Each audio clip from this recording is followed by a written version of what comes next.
레위기 10장 1에서 11절 말씀입니다. 10장.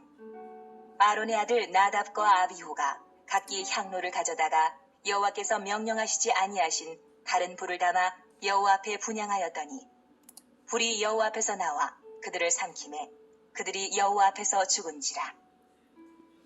사랑하는 형제 여러분, 8월 5일 금요일 새벽 목상에 오신 것을 환영합니다. 레위기 9장에서 제사장 취임식 기념 제사를 잘 드렸죠. 아론이 주관을 하고 아론의 아들들이 시중을 들면서 제사들이 거룩하게 드려졌고요. 모든 과정이 여호와께서 모세에게 명령하신 것과 같아서 최종적으로 여호와의 영광이 모든 백성의 눈앞에 놀랍게 나타나고 또 여호와 앞에서 불이 나와서 제단의 제물을 사르는 놀라운 장면을 모든 백성이 보고 소리를 지르며 엎드려 경배했습니다. 모든 백성들은 자기들 가운데의 성막에 여호와 하나님이 사신다는 것과 자기들이 드리는 제사를 여호와 하나님이 받으신다는 것을 체험적으로 알게 되었습니다. 그리고 그 여호와를 자기들을 대표해서 섬겨드리는 사람들은 바로 제사장들입니다.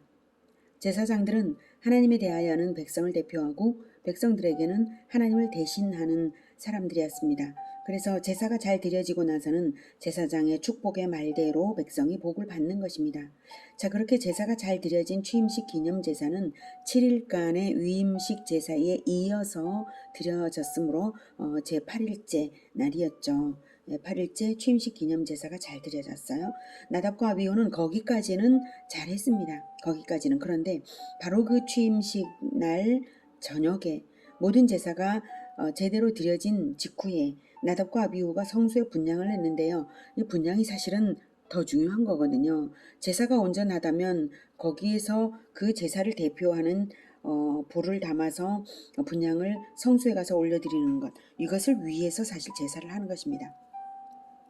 나답과 아비후가 성소에 분향을 했는데요. 이때 결정적인 실수를 했습니다. 바로 여호와께서 명령하시지 아니하신 불을 담아 분향을 했다는 사실입니다.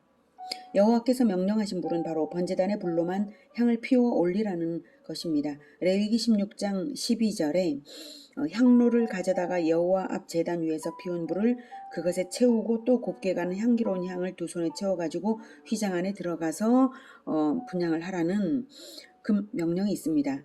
향로를 가져다가 여호와 앞 제단 위에서 피운 불을 그것에 채우고, 분명히 그렇게 하나님께서 명령하셨어요. 여호와 앞 제단, 즉 번제단의 불로만 분향을 하라고 하셨는데 다른 불을 사용한 것입니다. 번제단의 불은 9장에서 본 바와 같이 여호와 앞에서 나온 불이고 번제물을 사르는 불입니다. 번제물이 그리스도의 완전한 헌신을 의미한다면 여호와 앞에서 나온 불 역시 하나님이 내려보내신 유일성을 의미합니다. 하나님이 내려보내신 그리스도가 아니고는 결코 구원이 없다는 의미가 또 강조되는 부분이죠. 분향의 의미는 기도이고요. 온전한 제사가 있으면 우리의 기도가 상달됩니다. 분향이 기도라면 번제단의 불로만 분향을 한다는 것은 무슨 의미이겠습니까?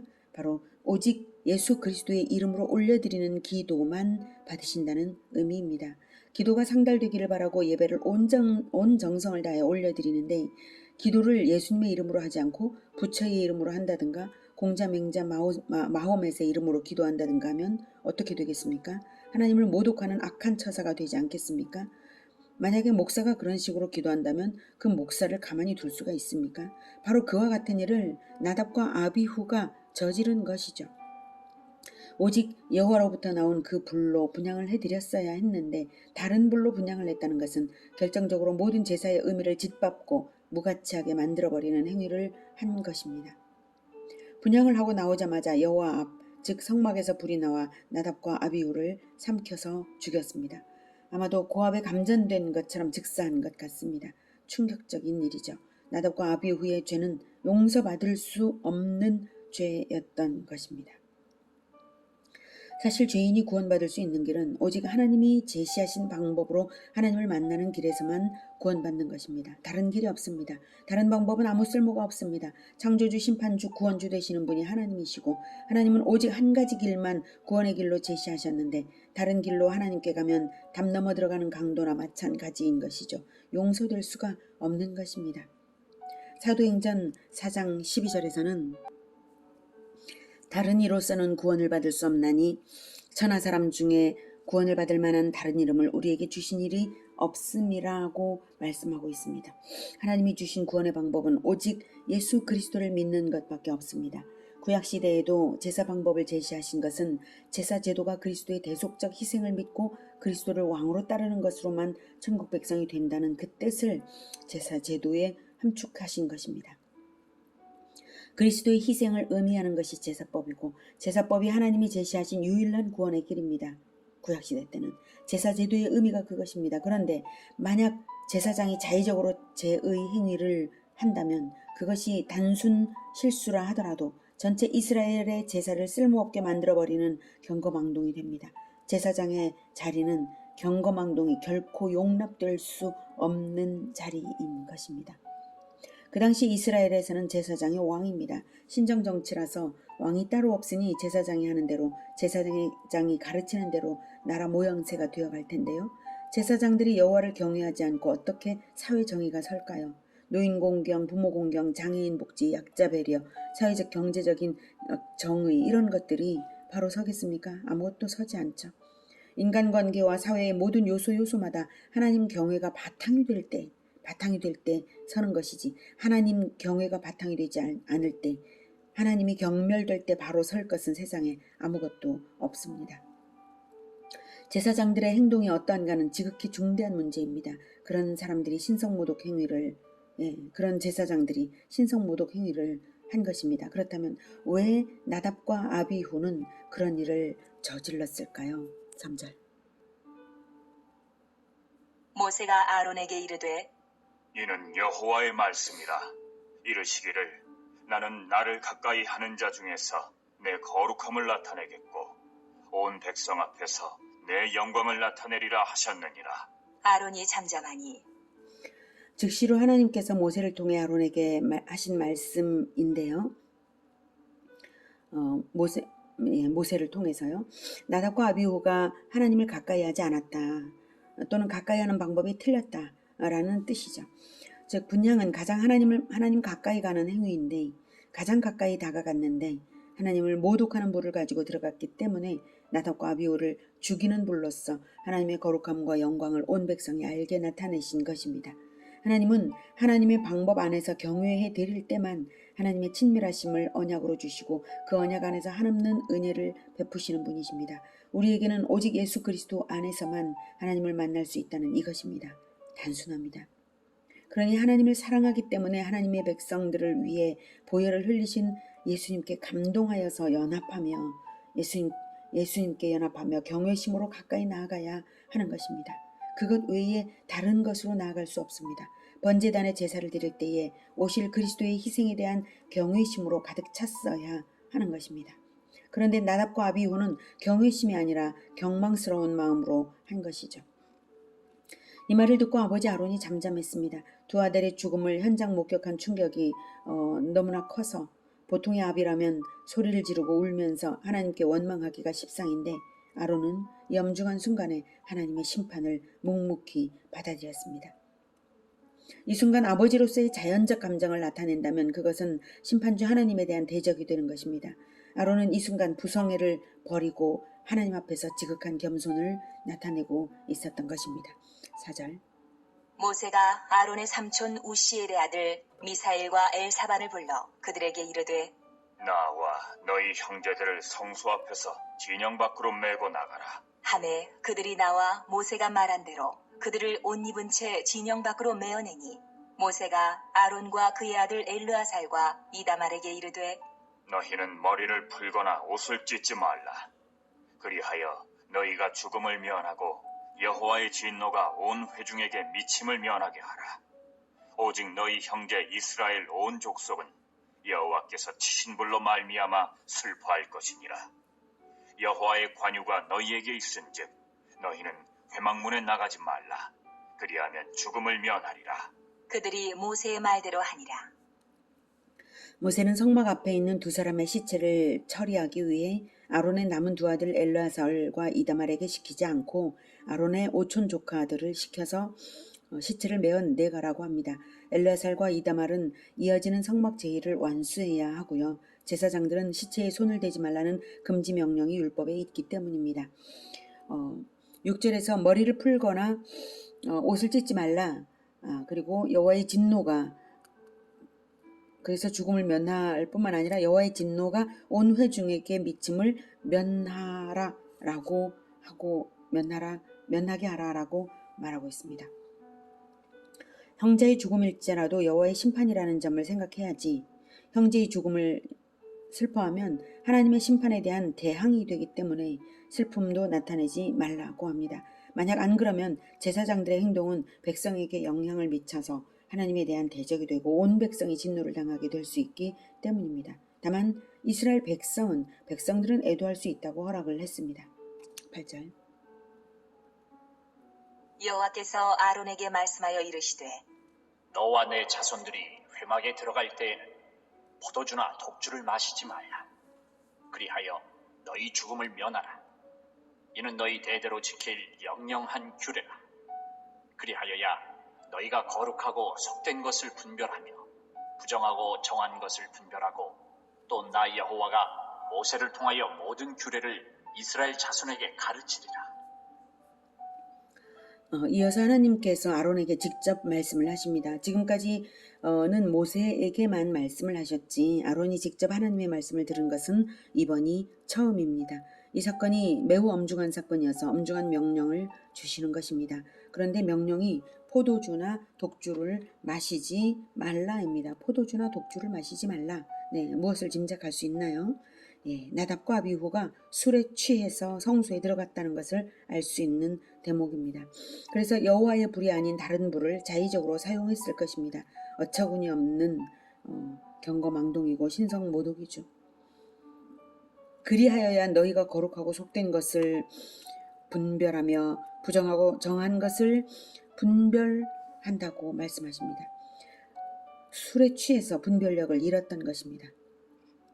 거룩하고 속된 것, 부정하고 정한 것을 분별하지 못한 것이 술 때문이었습니다. 이스라엘 백성들에게 술을 마시지 말라는 금지사항은 율법에 따로 없습니다. 그러나 술은 분별력을 잃게 만듭니다. 술 자체는 가치 중립적인 것일지라도 취할 정도의 음주는 분별력을 잃게 하는 것이 사실입니다. 분별력을 잃어서 잘못한 책임은 술이 집니까? 자기가 집니까? 그래서 제사장은 절대 술을 마셔서는 안 되는 것이고 목사는 술을 마셔서는 안 되는 것입니다. 경건한 그리스도인들은 목회적인 삶을 삽니다. 공동체를 이끄는 자라면 술에 취해서는 안 되는 것입니다. 그래서 성경은 술 취하지 말라고 명합니다. 술을 마실 수는 있지만 술에 취하지 말라는 명령이 분명히 있다는 것을 꼭 기억하시기 바랍니다. 술에 취해서 하나님을 경외할 수 있는 사람은 아무도 없습니다. 하나님을 가까이 하는 것은 하나님을 경외하는 마음으로 가까이 하는 것이지 경거망동으로 접근하는 것이 아닙니다. 이 일로 하나님은 두 가지 규례를 주십니다. 또 11절 또 나 여호와가 모세를 통하여 모든 규례를 이스라엘 자손에게 가르치리라. 하나는 하나님께 나아갈 때 술을 마시지 말라는 것이고 또 하나는 모든 규례를 백성에게 가르치라는 것입니다.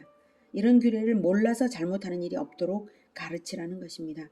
여호와가 모세를 통해서 가르치리라 하시지만 사실은 그 말은 모세를 통해서 나오는 가르침이 내가 가르치는 거다 이 뜻이죠. 말씀을 배우는 것이 생명이고 말씀을 모르는 것이 죽음입니다.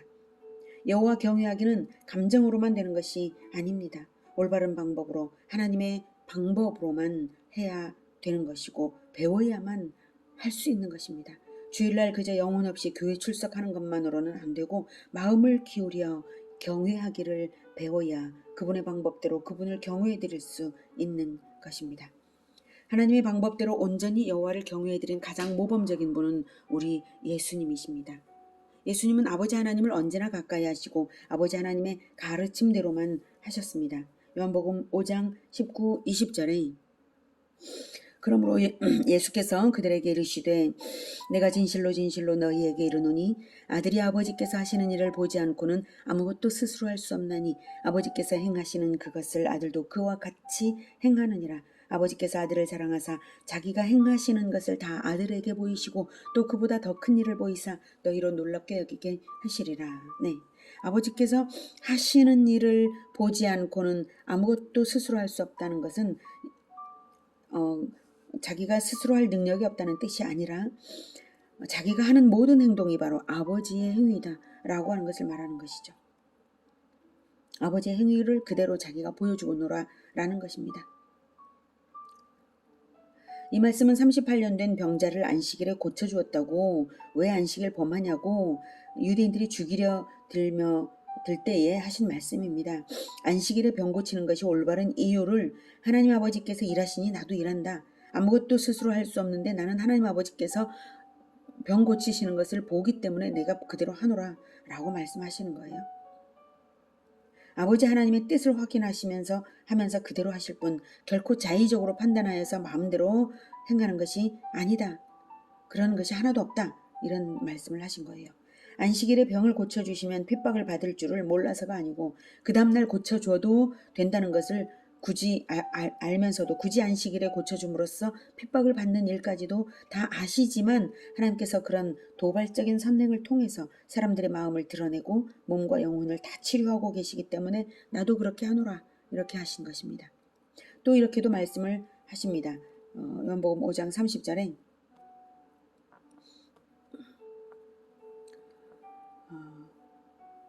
내가 아무것도 스스로 할 수 없노라. 듣는 대로 심판하노니 나는 나의 뜻대로 하려 하지 않고 나를 보내신 이의 뜻대로 하려 함으로 내 심판은 의로우니라. 네. 예수님은 장차 심판주로 재림하실 것과 의롭게 심판하실 것인데요. 그 심판이 의로운 근거는 사명을 주어 보내시는 하나님 아버지의 뜻대로 하기 때문에 그렇다는 것입니다. 예수님은 하나님의 진리대로 한치도 틀림없이 사신 분이십니다. 그래서 심판주로서 자격을 갖추신 것입니다. 그러니 예수님은 처음부터 끝까지 모든 것이 하나님 아버지의 뜻에 어그러지는 것이 하나도 없고 늘 긴밀한 소통으로 하나님 아버지와 대화를 하며 행하신 것입니다. 가장 놀라운 하나님 경외는 십자가상에서의 예배입니다. 마태복음 27장 46절에 제9시쯤에 예수께서 크게 소리질러 이르시되 엘리 엘리 라마 사박다니 하시니 이는 곧 나의 하나님 어찌하여 나를 버리셨나이까 하는 뜻이라. 네. 이 나의 하나님 어찌하여 나를 버리셨나이까가 한탄이나 원망으로 얼핏 듣기에 그렇게 들리지만 사실은 이것은 한탄이나 원망이 아닙니다.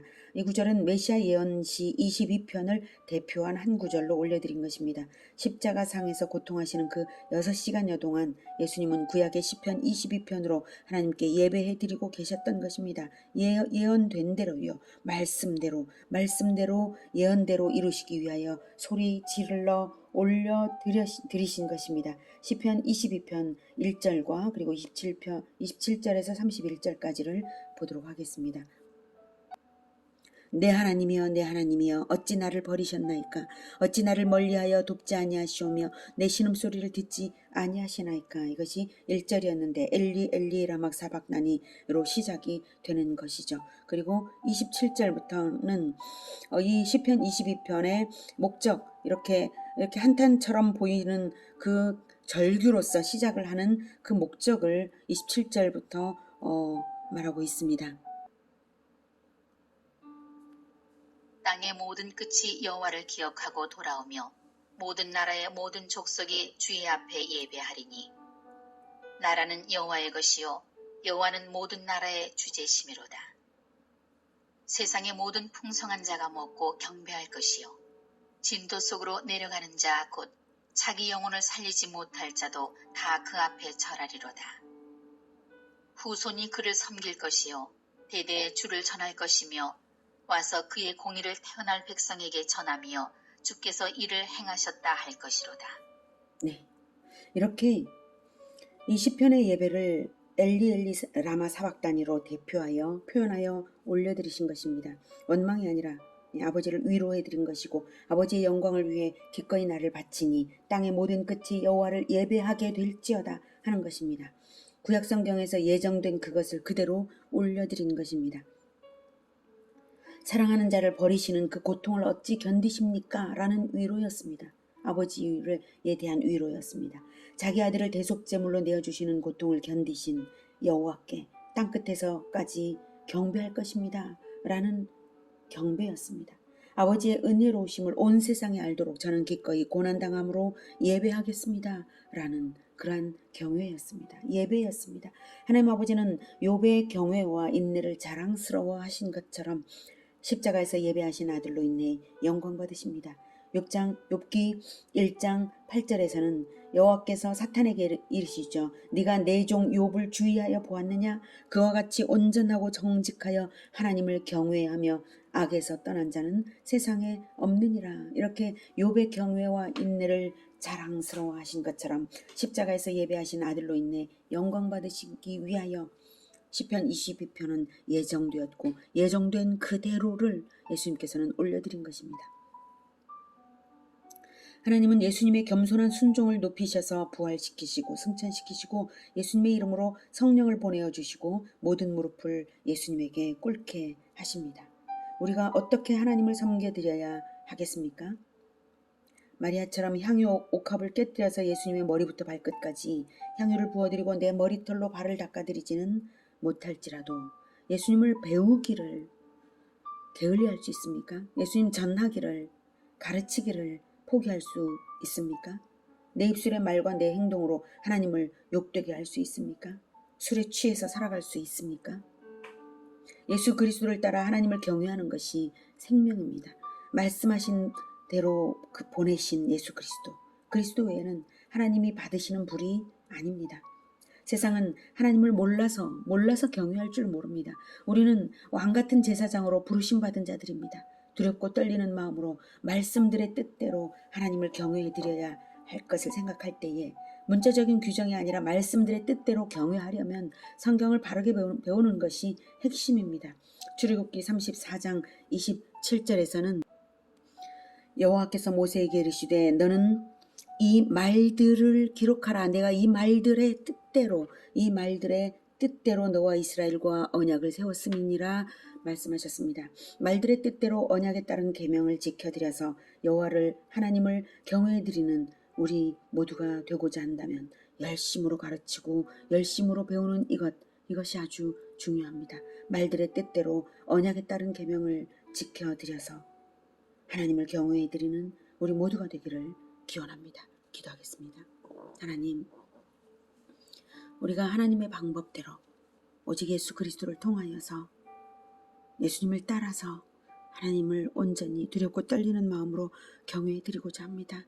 하나님, 우리를 붙들어 온전한 하나님의 진리의 말씀을 온전히 배우며 따라갈 수 있도록 주님 도와주시옵소서. 가르치는 데에 하나도 틀림이 없도록, 그리고 배우는 데에도 온전히 배울 수 있도록, 그래서 우리의 삶이 술에 취한 것이 아니라 두렵고 떨리는 마음으로 구원을 이루는 우리 모두가 되게 도와주시옵소서. 예수님의 이름으로 기도드립니다. 아멘. 이어지는 시간은 개인 기도 시간입니다.